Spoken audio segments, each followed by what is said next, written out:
Hey everybody, and welcome back to Kerbal Space Program RP-0. We are joining the JASCI mission here in orbit of Jupiter, and its beta probe that the alpha we launched during the live stream. Oh man, that was a couple of weeks ago now.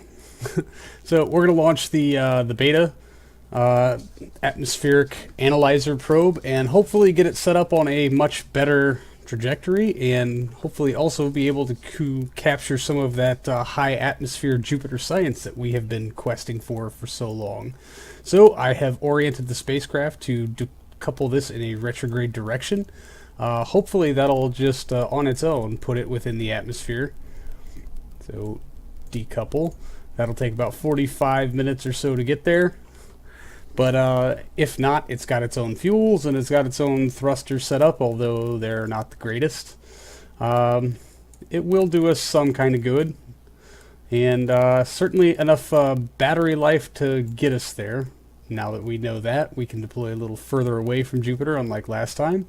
And then we'll set up Flight Computer to hopefully collect all of our interesting scientific data things, and pray for a good mission. So I'm going to hit the time warp and let that thing decouple.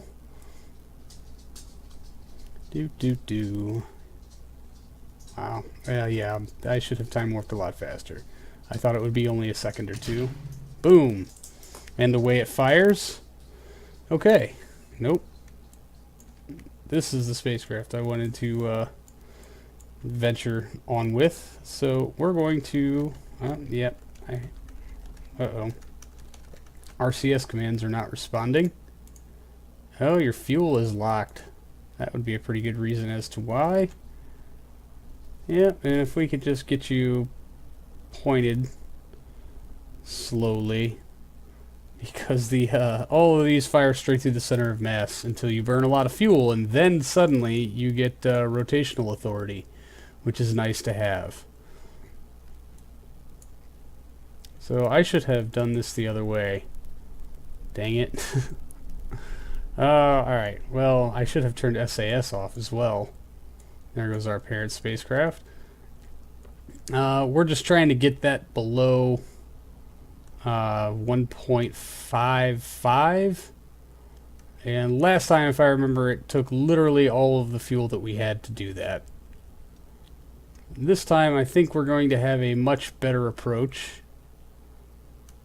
as we're about to be angled in radially here.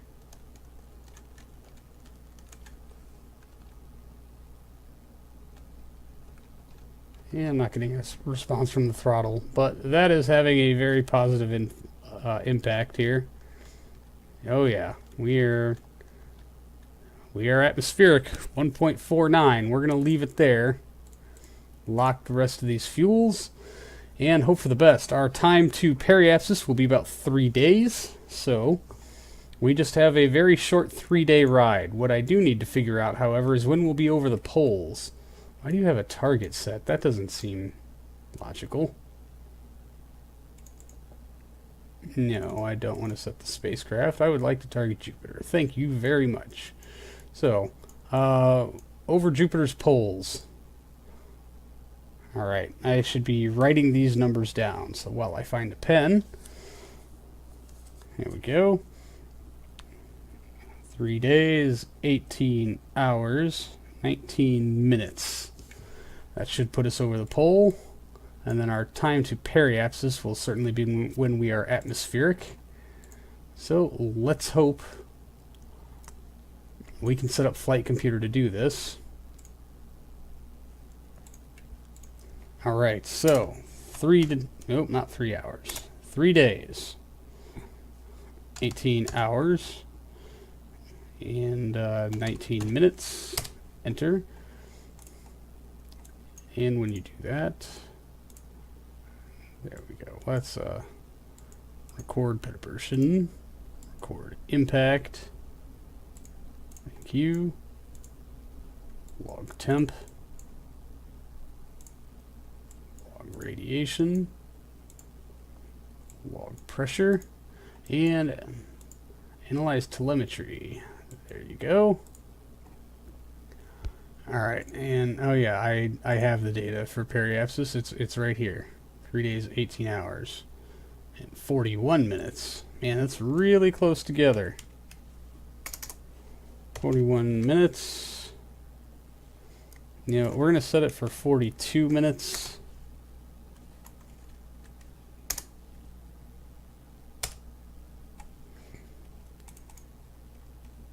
And we'll go through and just repeat the cycle. Log temp.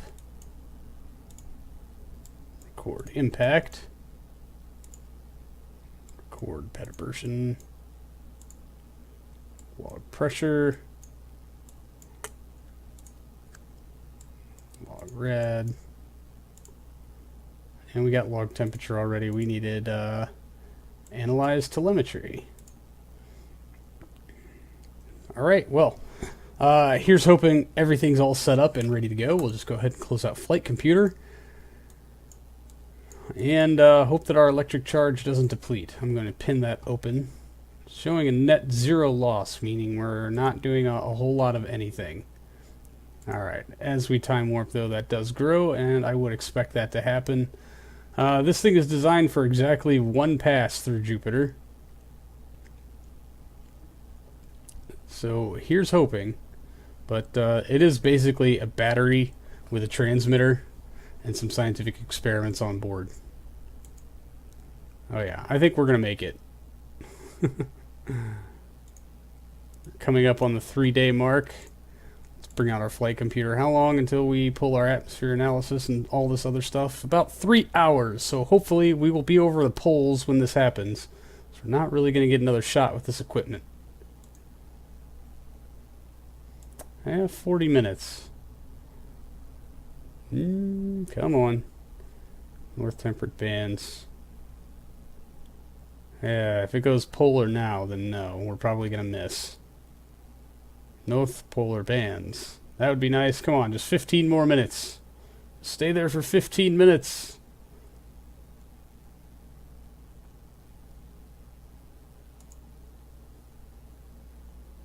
We got it. Oh, but we've already got it. Got it. Reset. Reset. Space near Jupiter. Yeah, it looks like we already got the North Polar bands. Well, my mistake. I guess I was lucky enough to get those on the first try. I was convinced I did not. Well, all our experiments are cleared and ready. We are 20 minutes to periapsis. How long before we collect data? 23 minutes. So here's hoping. Let's see if I can't get this little guy to face to retrograde. I guess we should unlock some fuels to do that.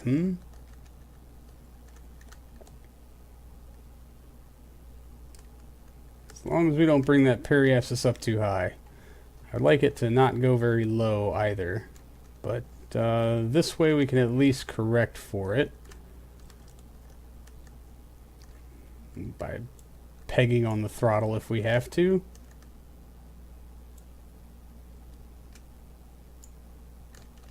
You know, no, still not enough offset from the center of mass to give me standard control. We'll go ahead and unlock that tank anyway. Yeah, next to nothing left in there. That's disappointing. Whew. I don't know why you're firing those engines, but I guess it doesn't really matter. So, into the wispy clouds of Jupiter we go. Now, the big hope here is that we'll be able to collect this data before the spacecraft is destroyed. Drop Pod Alpha was actually not destroyed. It made it through, luckily enough. But it did not go this deep. It went to like 1.52, whereas the atmosphere starts at 1.55. So we're going a little bit deeper. We are 1 minute from periapsis. Let's check our data here. We have 4 minutes until radio in. So, man, it would be nice if I could face the retrograde. Man, it would be nice if I could face the retrograde. Huh. I guess there must be some pretty significant aerodynamic forces acting on this thing so far, because firing the only thruster in one direction, and we're still drifting into that direction. That's super interesting. Well, I guess until we get a reading off of these experiments, we're probably not going to know exactly what's going on.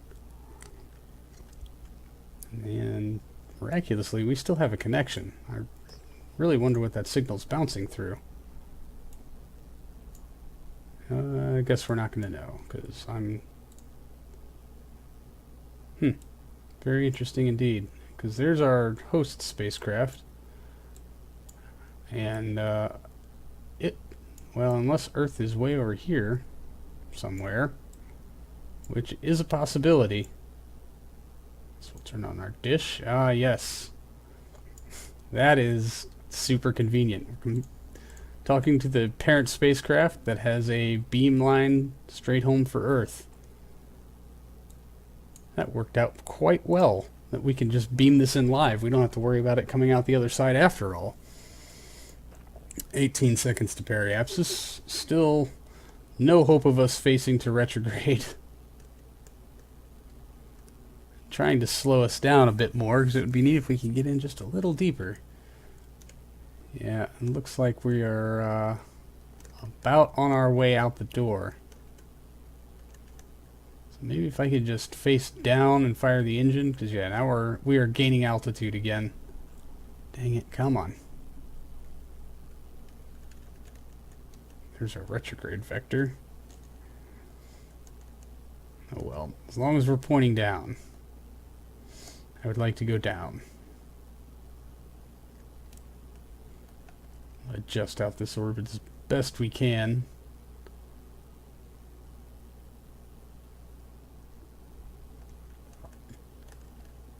Yeah, it doesn't seem to matter which way I fire the thrusters. We're just gonna keep this nice, long, slow rotation. The periapsis is actually increasing. But, so long as we're still in the atmosphere 2 minutes from now.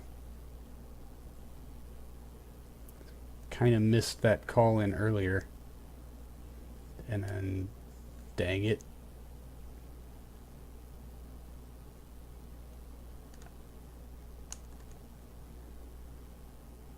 Come on. Yeah, we're climbing pretty rapidly now.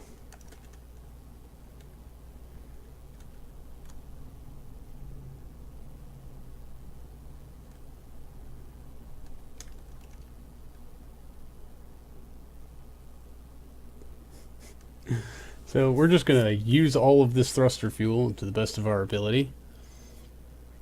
It's certainly not going to help arrest our climb in any meaningful fashion whatsoever.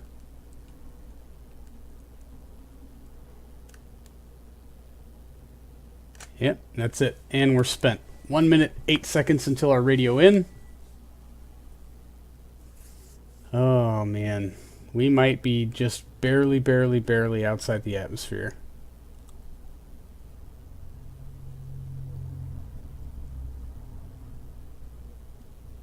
$50 seconds.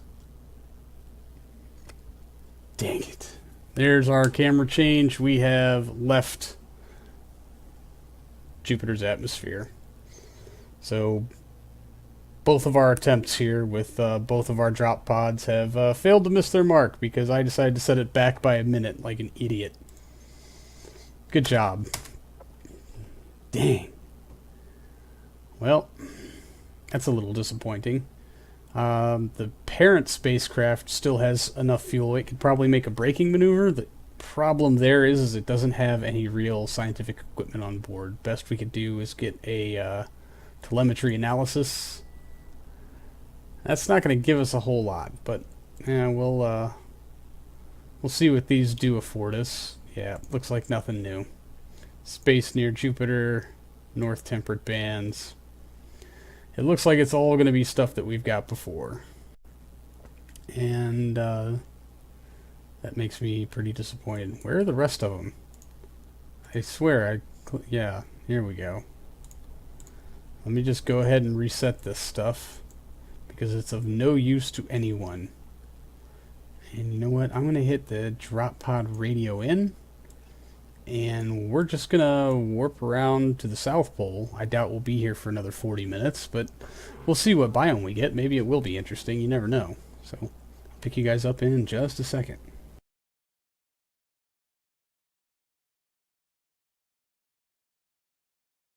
You know, sorry I spaced out there for a second. I get it. Anyway, we got science back from Jupiter's South Polar Bands, and that's awesome. That's a new biome that we haven't hit, so it's not a total failure. Gravity scan will give us 50 science. Telemetry analysis will give us another 45. Okay, good. We got 50 is logged. That 45 is logged. Atmo pressure scan. That's not biome specific. Temperature scan from space just above Jupiter's polar bands will give us 60. Not bad. And added at 60 for our Geiger counter readings. Excellent. And a micrometeorite tells us nothing new, and that's all she wrote. So I think that's going to do it for this episode. Got a few other things I wanted to get to, but they all deserve their own episode. But thanks for hanging out, everybody. I do appreciate it. And, well, sadly, that's all that it's going to write for these poor little guys. They won't survive long enough to make a second pass. So, unfortunately, most of this mission seems to be a bust. That makes me really sad. But, you know, we're getting some wins. We're figuring some stuff out. So, I'm not going to be too sad about it. And maybe I will just drop parent spacecraft into the atmosphere for a little bit and see what we can't figure out from that. So, anyway, thanks for hanging out, everybody. I do appreciate it. And I'll see all of you in the next one. So, until then. Wait, there's more. Here's some stuff that didn't quite make for its own episode, so consider this a little bonus. We're out on the launch pad today. I'm doing some simulations and testing for the newest big phase for our space program, which I have codenamed Operation Iron Dust. And if that's not a pretty clear giveaway, then I don't think I can help you. Alright, I have the staging here set up for how it will actually be used. I'm just going to start rearranging some things to get them to how I want to use them for testing purposes, and just make sure that this thing is going to behave in the way that I want it to.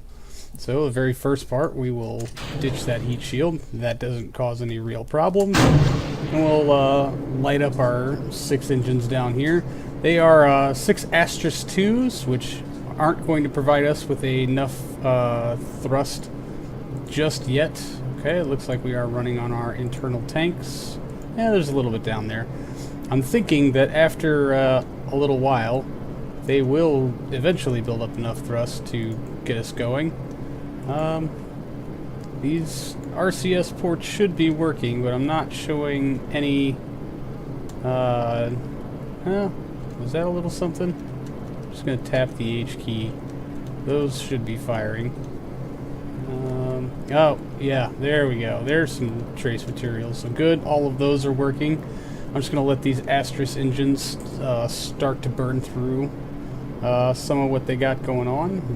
Actually, let me bring these down and see if staging them in doesn't do us... Yep, no, that's our engine gimbal. That's our current thrust to weight ratio. Oh, sea level, .28. We're probably not going anywhere with this, but, you know, why not run some engines for a while? Alright. That's looking pretty good. I'm going to go ahead and stage off our fairings to make sure that doesn't decouple the top half of the spacecraft. It shouldn't, but I just want to make sure. So, away they go. Yes. That made our thrust to weight ratio jump up to .31. And now you have a little bit of a better look on what we've got going on here. Okay, good. Our internal tanks have moved. Let's try the radio in command. Biological sample, that worked. Telemetry analysis, that worked. Temperature scan, working. Geiger counter, working. Micrometeorite, gravity scan, atmospheric pressure scan. Biological sample again. Oh, I didn't add these to the queue. Collect laser data. Ah, good. That fires clear of the fairing. And collects us some data. Excellent. Alright, let's collect hydrogen data. See if that... we won't get any science for it, but... Collect hydrogen data. Are you working? You are working. Excellent, that works. This is the guy that didn't work on our rover.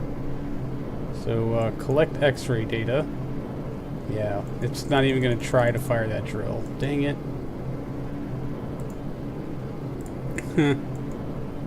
Well, that sucks, but at least we know we have to move that and run atmosphere analysis. That's not going to get us anything. We knew that. Alright, well, I was hoping that we could get this thing at least an inch or two into the air, but we've gotten our thrust to weight ratio up to a partially 0.37. At its destination, I imagine it'll go a lot better. Yep, so this is our last tank before we stage off our other vehicle here. I don't want to give too much away about what I'm planning on doing with this or where I'm planning on taking it, although I'm pretty sure any of you could guess quite easily, either based on the name or based on the spacecraft, either or. But for right now, I'm going to pretend like I'm keeping it a surprise. But if you want to ruin it in the comment section for everybody else, you go right on ahead. Alright, well, I'm just going to go ahead and stage set. That'll stage in the parachutes, and hopefully this thing will start going up when that happens, and those parachutes won't deploy immediately. So let's go ahead and light them up. Ooh, okay, that was, and we just got hit with parachute, but we are traveling in an upwardly direction. This is perfect. Yeah, it doesn't want to be very stable for us. Probably because turning. Oh, whoa! What is? Okay, and here comes the problem. Well, that's new and or interesting. Ew, why are these tanks not draining? Alright, can you ditch that little guy? Nope. Nope. Nope. Nope. Not gonna happen. Stability. Stability is a problem we have to solve. Everything else seemed to work pretty well, but other than fuel tanks draining from where they should have been and stability, I think it worked pretty well. Oh man, I hope everybody made it to the blast shelters okay. That was horrific. Well, the heat shield survived. That's what matters. Oh, good. We've got some scattered bits over here. So at least the cleanup crew will have something to do. Alright, anyway, guys, that's going to do it for this little sneak peek project testing, whatever you want to call it. Thank you so much for hanging out this far into a rather lengthy episode. And, I don't know, can we call it bonus content? Is that fair? I don't feel like that's very accurate. Whatever. Anyway, thank you so much for hanging out. I do appreciate it, and I'll see all of you in the next one. So until then, see you later.